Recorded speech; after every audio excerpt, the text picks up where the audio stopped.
You should have let this dry for a couple of days. You want it very thoroughly dry before you go to sand it.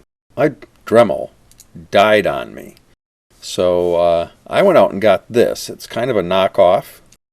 And it's pretty neat though. It's half the price of a Dremel, and it's got 5 speeds, all the way from dead slow to crazy fast.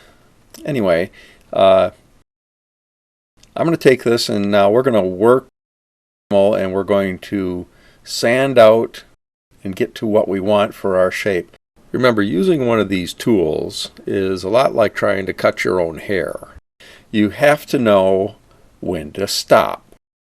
So you have to be very careful and know when to stop. In this case, we're using the tool almost like a painter would use a paintbrush. And we're smoothing out and making what is round, or what we want to be round,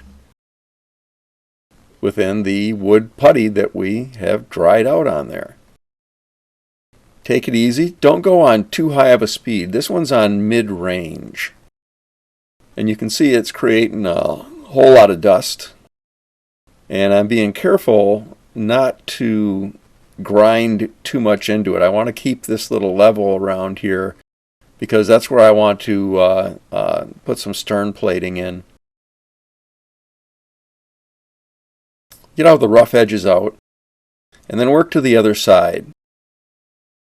Now I'm looking at the places that aren't quite round enough for me, especially right here. These handheld power tools are really easy to use, but it is not too easy to use it in front of a camera. So please excuse me if things look a little rough. Along here you can see I had these huge pieces of wood that were just taking up some space. We got those out of there.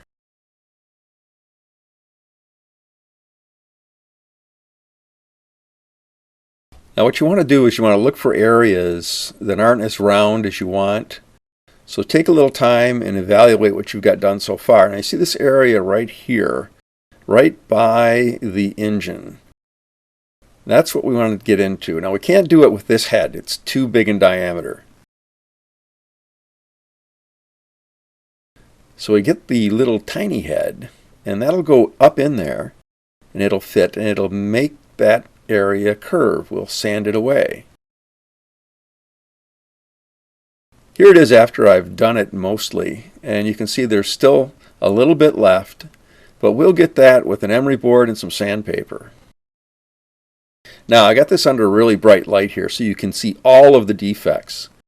Get some medium grain sandpaper, and as you sand you're going to notice that the sandpaper itself starts to pick up a lot of the wood putty. That's a good thing. We want that to be in there like that because it makes the sanding more gentle. So just sand away the imperfections, and you can see under this incredibly bright light exactly where they are. Take your time, sand them out, find them, sand them away. Be gentle with it. Take it easy. You want to get a shape. You don't want to mess it up by putting a big gouge in there. So take it easy, take your time, and eventually you're going to get the shape you want. You notice how we got that part right there by the propeller shaft. That's going to be our good part. We're going to do the bottom later, and it's all going to look great. So what do you think, folks? It looks kind of like this is starting to look a lot like a lake boat, isn't it? We got ourselves a stern going here. We got ourselves a cargo hold in midsection. And we got ourselves a nice looking bow. All right, now it's on to the next steps.